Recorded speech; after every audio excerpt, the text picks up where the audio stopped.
बोलिए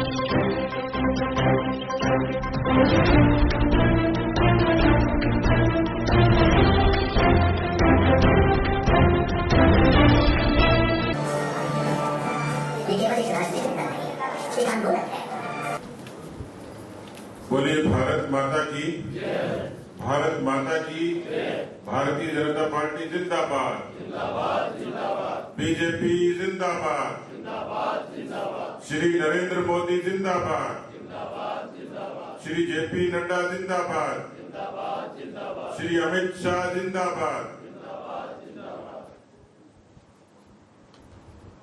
आज एक महत्वपूर्ण दिन है और इस दिन में महत्वपूर्ण आयोजन है। कोरोना के कारण बहुत सारी परिस्थितियां विकट हुई, बहुत सारी चीजें प्रभावित हुई और उसमें सबसे ज्यादा प्रभावित होने वाला तबका पंचायती राज प्रकोष्ठ भी था,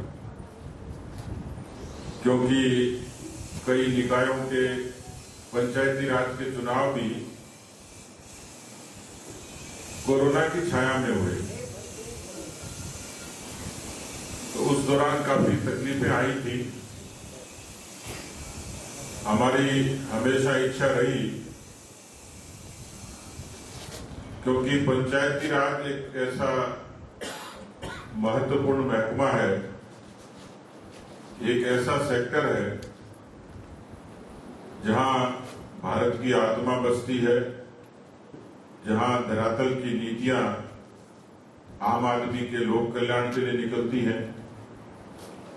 राज्य और केंद्र सरकारों का एक बड़ा बजट, बहुत सारी योजनाएं वहां से निकलती हैं। तो देश और प्रदेश में धरातल पर उनका क्रियान्वयन करने की जो सबसे बड़ी एजेंसी है वो ग्राम पंचायत, पंचायत समिति और जिला परिषद। इसके महत्व को समझा जा सकता है कि 7.5 करोड़ की जनता में सीधे सीधे 4 करोड़ से भी ऊपर मतदाता पंचायती राज से जुड़े होते हैं। मुझे ये कहते हुए प्रसन्नता है कि आज हमने बहुत अरसे बाद,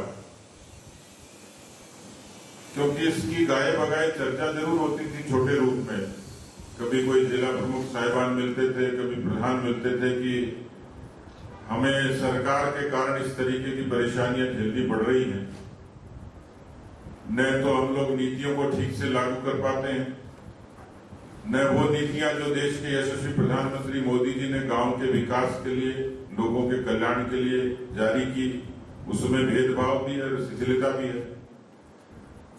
कई बार समय पर भुगतान नहीं होता तो परेशानी है। कुल मिलाकर कांग्रेस पार्टी की सरकार आने के बाद अशोक गहलोत की सरकार में यदि सबसे ज्यादा कोई पीड़ा हुई तो गांव को हुई और ग्राम विकास को हुई और पंचायती राज को हुई। बहुत सारे लोग ऐसे हैं कि जिन्होंने विकट परिस्थितियों में भी और बहुत नवाचार किए, क्योंकि अक्सर जब हम मिलते थे और जब चर्चा होती थी तो मैं एक ही बात कहता था कि बेशक परिस्थितियां प्रतिकूल है, लेकिन प्रतिकूलता में अनुकूलता कैसे ढूंढे। इसलिए व्यक्ति अपने बूते पर किसी के सहयोग से कुछ न कुछ योजनाओं के जरिए वहां के लोगों को जोड़ने का काम करता था।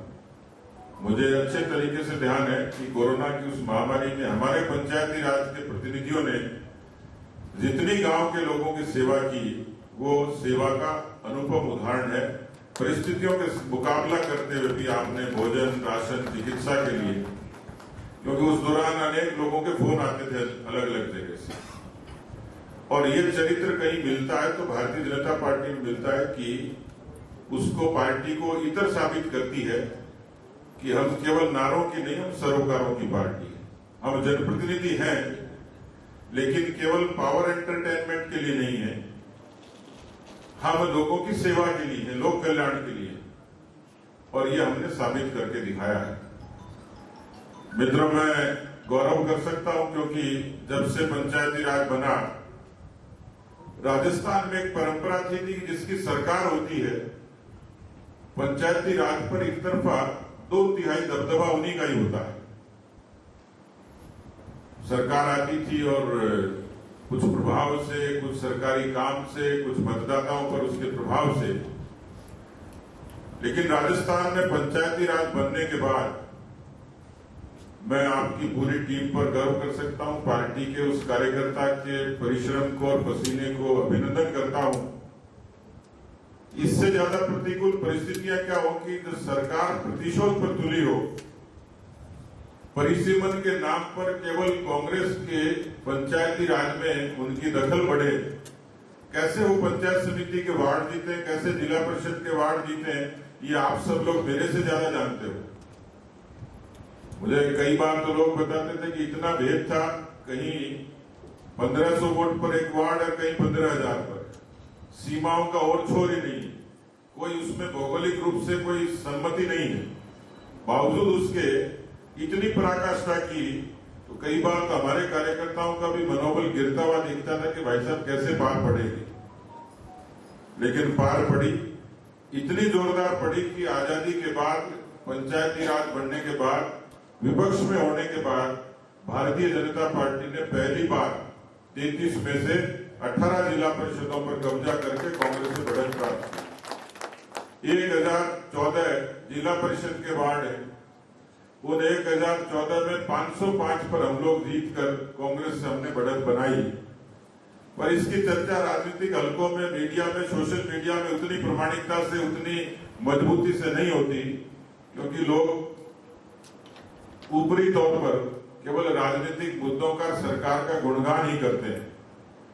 लेकिन ये उपलब्धि मैं मानता हूं कि भारतीय जनता पार्टी के गांव में खड़े हुए एक एक कार्यकर्ता के परिश्रम की उपलब्धि है, जिसके कारण हमने इतनी बड़ी उपलब्धि हासिल की। मुझे ये भी अच्छे तरीके से ध्यान है कि हमारे तमाम लोग कोशिश की, अच्छा चयन हुआ। और मैं इसलिए तो कह रहा था कि बलजी देवी जी का जब ये आया कि भीलवाड़ा में प्रमुख कौन बनेगा, तो पहले तो ये चिंता होती है कि वार्ड में जीतकर कौन आएगा, क्योंकि एससी और एसटी के वार्ड में सामान्य तौर पर दिक्कत आती है।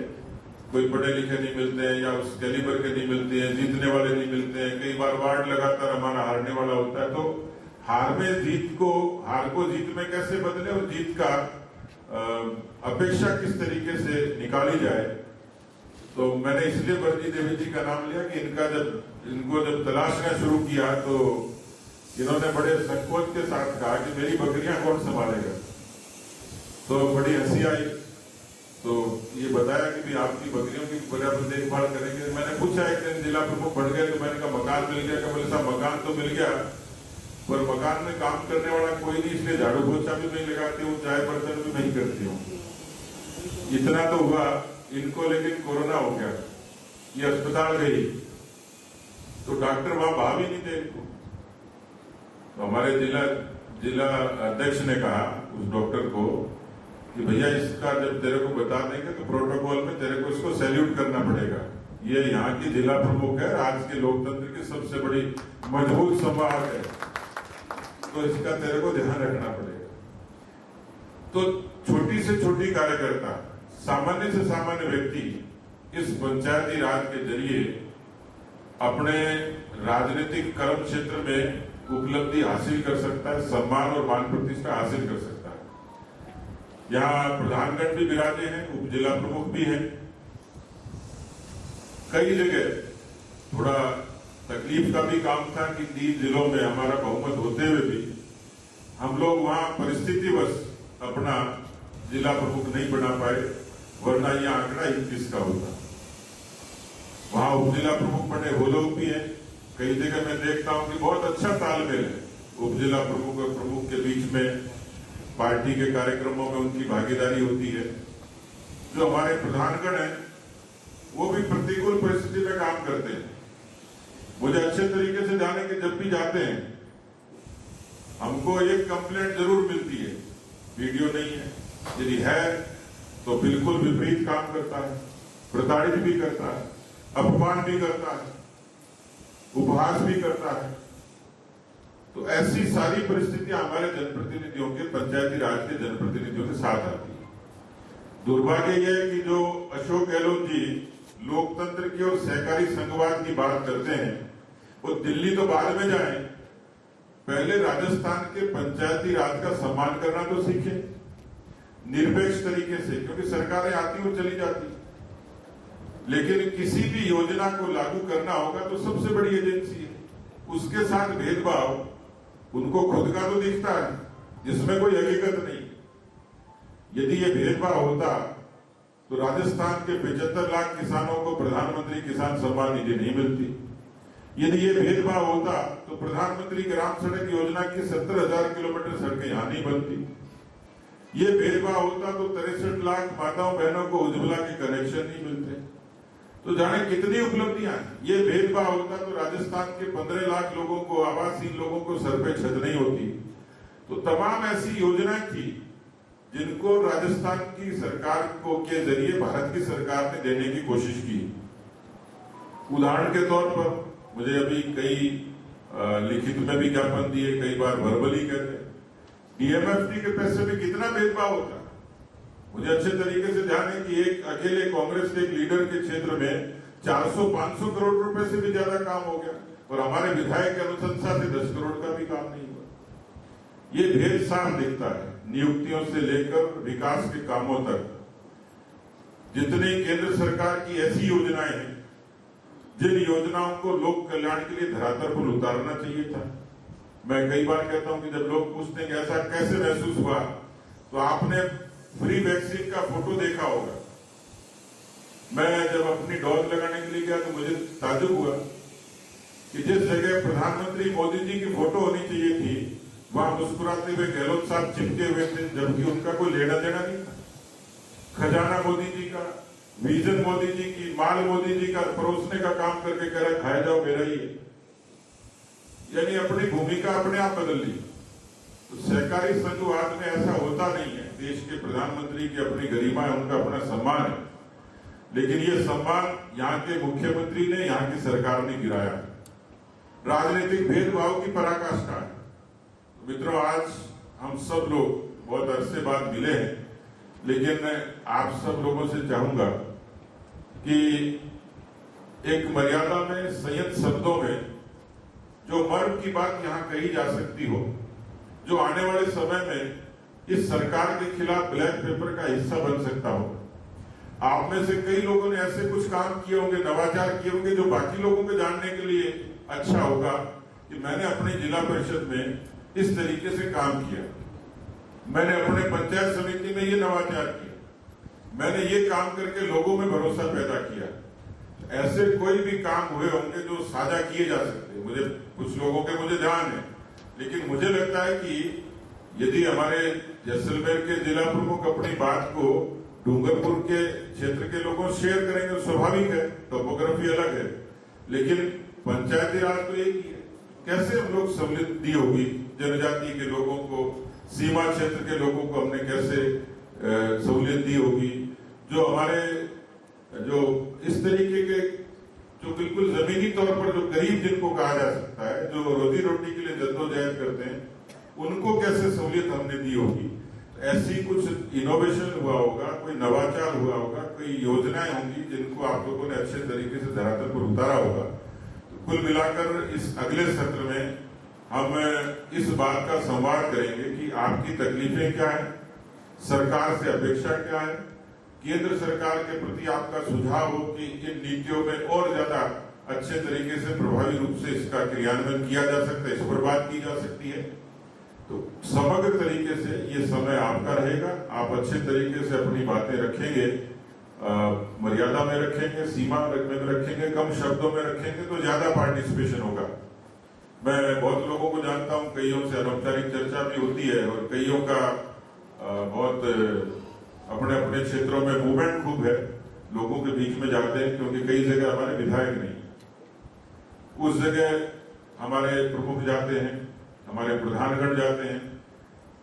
तीसरा पक्ष संगठन का है। अक्सर कई बार ये मान लिया जाता है कोई जनप्रतिनिधि बन गया तो वो अपनी भूमिका को सीमित कर लेता है। मुझे लगता है कि हम पार्टी के कार्यकर्ता हैं, पार्टी के कारण ही आज हम जनप्रतिनिधि बन रहे हैं, विधायक बने, सांसद बने, प्रधान बने, प्रमुख बने। तो हमारी भूमिका बहुत विस्तृत है और हमें कई फ्रंट पर लड़ना पड़ता है। अभी हमने कुछ नेता प्रतिपक्ष को भी आमंत्रित किया है कि जो जिला परिषद में हमारी एक आध कोई संख्या कम रही होगी, उसके कारण हमारी जिला परिषद नहीं बढ़ी। मुझे पता है कि बहुत, यदि ये चुनाव बिना परिसीमन के होते तो मुझे ये कहने में कोई संकोच नहीं कि 33 की 33 जिला परिषदों पर भारतीय जनता पार्टी काबिज होती। तो कांग्रेस को यूं माना जा सकता है कि अपनी कूटनीति में तो उसने ये कर लिया, लेकिन लोगों के दिल नहीं जीत पाई। दिल जीतने का काम तो इस देश की राजनीति में प्रधानमंत्री मोदी जी ने किया, जिन्होंने अपनी योजनाओं के माध्यम से गांव के लोगों में एक स्वाभिमान जगाया। चाहे वो जनधन के खाते हो, चाहे शौचालय हो, चाहे आयुष्मान हो, चाहे आवास हो, ये तमाम बातें थी जिन्होंने गांव का जीवन बदला है। मैं एक आंकड़ा देख रहा था कि 2013-14 तक मोदी जी के आगमन से पहले केवल 3 लाख किलोमीटर सड़कें बनी पीएमजीएसवाई की, और मोदी जी के आने के बाद 7 लाख किलोमीटर से भी ज्यादा सड़कें बनी। ये आंकड़ा अपने आप में इस बात को साबित करता है कि हमारी प्रतिबद्धता गांव के विकास की है, गांव के उत्थान की है, गरीब कल्याण की है। यदि ये नहीं होता तो देश के लोगों को, 80 करोड़ लोगों को, जिसमें अधिकांश गांव की आबादी थी, आज भी वो उनको निःशुल्क राशन मोदी जी के नेतृत्व में गांव के लोगों को उपलब्ध होता है। इतना बात बहुत लंबी है और हमें बहुत चर्चा यहाँ करनी है, लेकिन मैं आज जो मैंने सौभाग्य का दिन कहा, जो गौरव का दिन कहा, वो शायद आप लोगों ने गौर नहीं किया होगा। कौन बताएगा? यदि आपको ध्यान है तो मुझे लगता है कि द्रौपदी जी के लिए आपको जोरदार तालियां बजानी। मित्रों, बरजीबाई भीलवाड़ा की जिला प्रमुख बनती है उड़ीसा के मयूरभंज जिले के एक साधारण गांव की द्रौपदी मुर्मू जी दुनिया के सबसे बड़े लोकतंत्र की राष्ट्रपति बनती है। तो ये लोकतंत्र का सम्मान है, ये राष्ट्रवाद का सम्मान है, ये विचार का सम्मान है, व्यवहार का सम्मान है, जो भारतीय जनता पार्टी जिस बात के लिए प्रतिबद्ध है। 3 अवसर मिले थे श्रद्धेय वाजपेयी साहब के समय। एक सच्चे और राष्ट्रवादी मुस्लिम जो देश के वैज्ञानिक थे एपीजे अब्दुल कलाम साहब, उन्होंने राष्ट्रपति पद को सुशोभित किया पूरी गरिमा के साथ। दूसरा अवसर मिला रामनाथ कोविंद जी को। निरपेक्ष तरीके से एक साधारण से व्यक्ति ने, साधारण गांव के व्यक्ति ने दुनिया के सबसे बड़े लोकतंत्र के राष्ट्रपति होने का गौरव पाया। और ये हम सब लोगों के लिए आज अनायास ही, कोई योजना नहीं थी, लेकिन मुझे लगता है कि द्रौपदी जी के निर्वाचन को हम सब जिला प्रमुख और प्रधान बहुत अच्छे तरीके से सेलिब्रेट करेंगे। तो मैं उस गौरवशाली क्षण के लिए भी आपको बहुत बहुत अभिनंदन करता हूँ, शुभकामनाएं देता हूँ। और मैं आप सब लोगों से आह्वान करते हुए कि एक अच्छे तालमेल के साथ आप लोग गांव के लोगों का, अपने गरीब लोगों का, वंचित लोगों का अपने व्यवहार से, अपने आचरण से और अपने काम से और अपनी वाणी और जुबान से उनका भला करेंगे। और हम सब मानते हैं कि एक सशक्त संगठन राजनीति के हर सवाल का जवाब है, और इसलिए पार्टी ने जो अभियान चलाए हैं, बूथ सशक्तिकरण से लेकर हर घर तिरंगा तक, उसमें आपकी सक्रिय भागीदारी होनी चाहिए। एक बार फिर से आप सबका अभिनंदन, धन्यवाद, जय हिंद, जय भारत। पंचायती राज एक ऐसा उपक्रम है जिसमें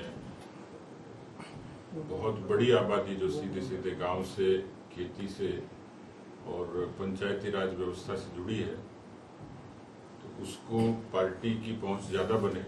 हालांकि इस बार जिला परिषद के चुनाव में पहली बार ऐसा हुआ है कि जिसमें भारतीय जनता पार्टी को विपक्ष में रहते हुए बढ़त मिली है।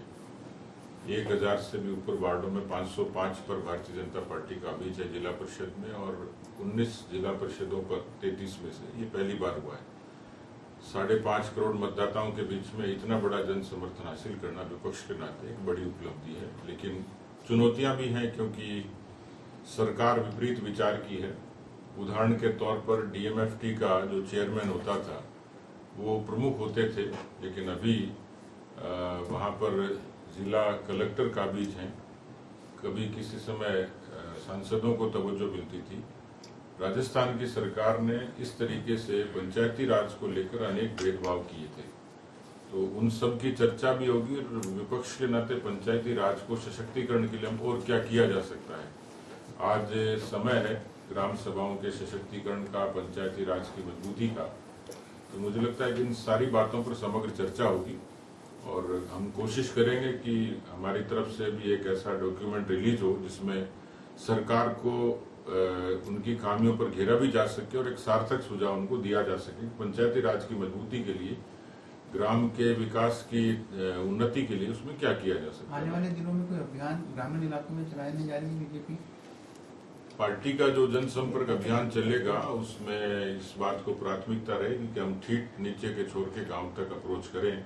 उसमें पार्टी के तमाम हमारे जितने जनप्रतिनिधि हैं, भले ही वो वार्ड पंच हो, चाहे सरपंच हैं, पंचायत समिति मेंबर, जिला परिषद, ये लोग नीचे तक जाएंगे जो संगठन की गतिविधियों को भी समन्वय के साथ सुचारू करेंगे और पंचायती राज की मजबूती के लिए भी काम करेंगे। विश्व का सबसे बड़ा राजनीतिक दल है बीजेपी। राजस्थान में चूंकि अगले साल के अंत में विधानसभा चुनाव बने, इस हिसाब से कोई सदस्यता अभियान आप शुरू करने जा रहे हैं? पार्टी की सदस्यता संगठनात्मक सत्र के साथ ही होती है, लेकिन क्योंकि जब इलेक्शन ईयर होता है तो उसमें कुछ अपवाद स्वरूप कुछ उसमें रिलैक्सेशन होता है। ये पार्टी के केंद्रीय नेतृत्व को तय करना है कि इस बार सदस्यता पहले होगी या बाद में होगी। वैसे मुख्यमंत्री अशोक गहलोत जी आज दिल्ली में प्रेस कॉन्फ्रेंस कर रहे हैं। भाजपा पर मुख्यमंत्री मोदी सरकार करते हुए आरोप लगाया लोकतंत्र खतरे में है। गांधी परिवार के पीछे ही आखिर मोदी सरकार क्यों पड़ी है? लोकतंत्र तो खतरे में हो या नहीं हो, लेकिन अशोक गहलोत जी की कुर्सी जरूर खतरे में है और इसलिए उनको लोकतंत्र से ज्यादा चिंता ये सियासी आरोप लगा के अपनी कुर्सी की सुरक्षा ज्यादा है। लेकिन मुझे लगता है कि उनके साथ भेड़िया आया जैसी स्थिति है। किस दिन उनका हिसाब किताब हो जाए कोई नहीं कह सकता। इसलिए इस तरीके के जो बयान हैं वो असुरक्षा वाले हैं, हीनता वाले हैं।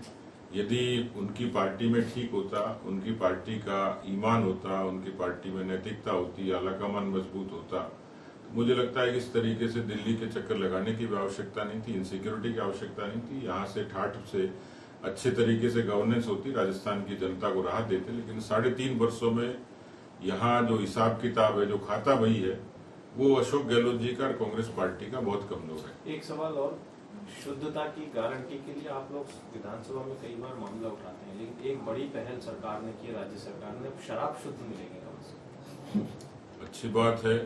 कोई जमाना था जब लोग कहते थे कि देश में, प्रदेश में घी दूध की नदियां बहती हैं और इस बार यदि कांग्रेस पार्टी को जन समर्थन बढ़ाने के लिए दारू का सहारा लेना पड़े, उसमें कितने लोग इनके समर्थक के रूप में बहेंगे कहा नहीं जा सकता। लेकिन जहां शुद्ध के लिए युद्ध की बात की जाती है, ऐसे समय में शराब को परोसना, उसके लिए इस तरीके से छूट देना और इस तरीके के प्रोत्साहित करना, ये मुझे लगता है कि हमारे संस्कारों में तो है नहीं। लेकिन सरकार का तर्क होता है कि हमें रेवेन्यू के लिए करना होता है, तो रेवेन्यू के लिए बहुत सारे उपाय हो सकते हैं, उपक्रम हो सकते हैं, लेकिन शराब तो कम से कम एक सभ्य समाज की नहीं। कितने शुद्ध वस्तुओं को लेकर रोजाना कोई ना कोई धरपकड़ होती है, अशुद्ध वस्तुएं कितनी ज्यादा है, जिसमें खाद्य पदार्थ, जिसमें दूध, घी, पनीर, मावा बहुत ज्यादा नहीं है? आप कई चुनौतियों के मुकाबले एक चुनौती ये भी है कि मिलावट आज के दौर में और प्रदेश में इतने सारे मसले प्रतिदिन पकड़े जाते हैं, लेकिन बाद में उसका क्या हुआ इसकी राजस्थान की जनता को जानकारी नहीं होती है। तो ऐसा लगता है कि सरकार के संरक्षण में ही, वैसे सरकार खुद ही मिलावटी है, इसलिए सरकार मिलावट पर रोक कैसे लगाएगी, क्योंकि जुगाड़ की सरकार है, उसमें बीएसपी की मिलावट है, उसमें इंडिपेंडेंस की मिलावट है, उसमें लेफ्ट की मिलावट है। सरकार मिलावटी है तो सरकार से उम्मीद नहीं किया जा सकता कि वो मिलावट को दूर करेगी। वैसे केंद्र ने जो 5% जीएसटी आटा, दाल, चीनी, चावल, ये इन सब पे लगाई है और अब तो गरीबों का जो है बजट बिल्कुल ही खत्म हो जाएगा, खाने के लाले पड़ जाएंगे, क्या कहना चाहेंगे? अभी लगा नहीं, लग जाएगा? देखिए, जीएसटी के बारे में ये स्पष्ट है कि जीएसटी केवल केंद्र इम्पोज नहीं करता है। जीएसटी काउंसिल बनी हुई है, उसमें हर राज्य का प्रतिनिधित्व होता है और उसमें फैसला सर्वसम्मति से होता है। केंद्रीय वित्त मंत्री ने इसको स्पष्ट भी किया है। वहां पर जब इसकी चर्चा हुई तो किसी भी एक राज्य ने इसको अपोज नहीं किया, इसको सर्वसम्मति से पारित किया। उसमें राजस्थान के प्रतिनिधि भी शामिल थे। तो मुझे लगता है कि जो कही जा रही है केंद्र के खिलाफ जो इस तरीके का वातावरण बनाने की कोशिश की जा रही है, मुझे लगता है कि जीएसटी के बारे में उन लोगों को इसके बारे में व्यापक तरीके से विचार करने की आवश्यकता है। बाकी ये बात ठीक है कि देश में इस समय जो कीमतें हैं कंपैरेटिवली ज्यादा है, उसके लिए केंद्र सकारात्मक प्रयास कर भी रही है और कई अवसरों पर ऐसा हुआ भी है, कुछ वस्तुओं के दाम कम भी हुए, लेकिन उम्मीद कर सकते हैं कि जब सरकार बहुत सारे रिफॉर्म करती है तो उसके कुछ आफ्टर इफेक्ट आते हैं और समय आने पर वो सब दुरुस्त भी होगा। लेकिन ये जो खाद्य वस्तुओं पर जीएसटी की बात है उसमें सबकी सर्वसम्मति है। वैसे आज राष्ट्रपति चुनाव परिणाम भी आने जा रहे हैं और भाजपा एक रैली निकालती नजर आएगी, क्या जयपुर में भी ऐसी कोई रैली निकालेंगे आप? देखिए, वो अब संवैधानिक पद पर विराजेंगी और भारत के संविधान और परंपरा के अनुरूप अब वो किसी दल की नहीं, वो दल निरपेक्ष है, लेकिन फिर भी वो एनडीए की प्रत्याशी थी और भारतीय जनता पार्टी की कार्यकर्ता रही हैं और उसमें माननीय यशस्वी प्रधानमंत्री मोदी जी की पहल पर एक बड़ा फैसला हुआ है कि जनजातीय समाज की महिला को देश की आजादी के बाद ही पहला अवसर मिला है और इसलिए स्वाभाविक तौर पर देश के 10 करोड़ जो जनजाति के बंधु हैं उनमें एक स्वाभिमान का, आत्मगौरव का एक उनको एहसास हुआ है। लेकिन केवल यही नहीं, राजनीति में और समाज में जो लोग काम करते हैं निष्ठा के साथ, उनके लिए भी आनंद का विषय है। इसलिए लोग इसको सेलिब्रेशन मनाएंगे, सेलिब्रेट करेंगे अलग अलग तौर तरीकों से। आदिवासी समाज के लोग उनको बधाइयां देने के लिए भी जाएंगे। राजस्थान में भी हम लोग अपनी तरफ से कोशिश करेंगे। मैं भी 2 दिन केवल इसी के लिए, काम के लिए हमारे आदिवासी भाइयों के बीच में उनका शपथ ग्रहण देखूंगा। बेणेश्वर में त्रिपुरा सुंदरी से लेकर बेणेश्वर तक हमारे कार्यक्रमों की एक श्रृंखला रहेगी। 2 दिन का कार्यक्रम मेरा रहेगा और इस उत्सव को जनजाति के लोग मना रहे हैं, जनजाति गौरव के रूप में, तो उन्होंने मुझे आमंत्रित किया है, तो मैं 2 दिन आदिवासियों के बीच में रहूंगा। ठीक। मैं सर एक अलग से तो सवाल था, मतदान तो ऐश्वर्य से इजाजत देगा। मतदान से पहले आपका दावा था कि 8 से 10 वोट अतिरिक्त आ सकते, मतलब बीजेपी के नेताओं का दावा था। अब मतदान होने में कुछ ही मतगणना शुरू हो चुकी है, कुछ ही घंटों बाद रिजल्ट आएगा, क्या वो आप अभी भी कायम है कि उस बयान पर? हमारे लिए बात मायने नहीं रखती। हमारे लिए मायने ये रखती है कि द्रौपदी जी उम्मीदवार थी, उनके बारे में हमने 200 विधायकों को हमारे एसटी के अध्यक्ष ने अपील की। व्यक्तिगत तौर पर हमने भी निर्दलीय और 2 दूसरे दल के लोग थे उनको अपील की। ये तो उनको तय करना था कि उन्होंने वोट किसको दिया है। उम्मीद थी, हमने कोशिश की थी, वो कितने उसमें इजाफा होता है तो इस समय बताएगा। ठीक। बद्री भाई बता रहे, आप आ जाओ, आप जो सिंह जी आगे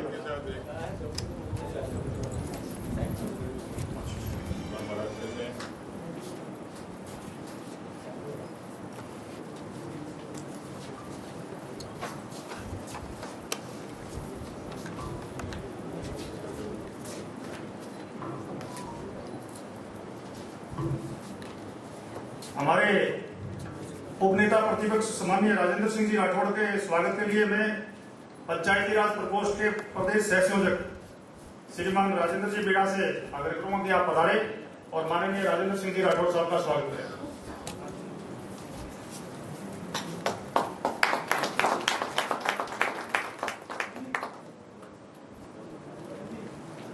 सम्मानीय चंद्रशेखर जी भाई साहब के स्वागत के लिए हमारे प्रदेश के संत महामंत्री जनसद के मार्गदर्शक सम्मानीय चंद्रशेखर जी भाई साहब के स्वागत के लिए मैं श्रीमान गोवर्धन सिंह जी पूर्व विधायक पंचायत राज प्रकोष्ठ के प्रदेश सह संयोजक मैं निवेदन करूंगा कि आप पधारे और सम्मानीय चंद्रशेखर जी भाई साहब का स्वागत करें।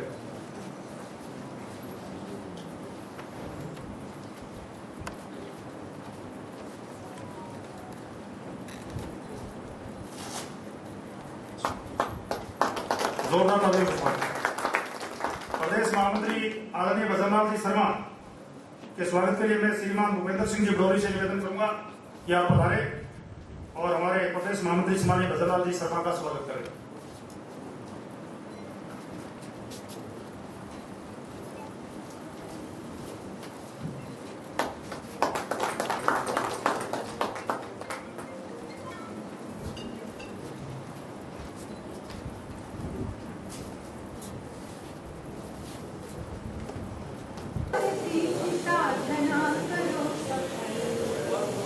दिशा दिशा पुकारती साधना करो।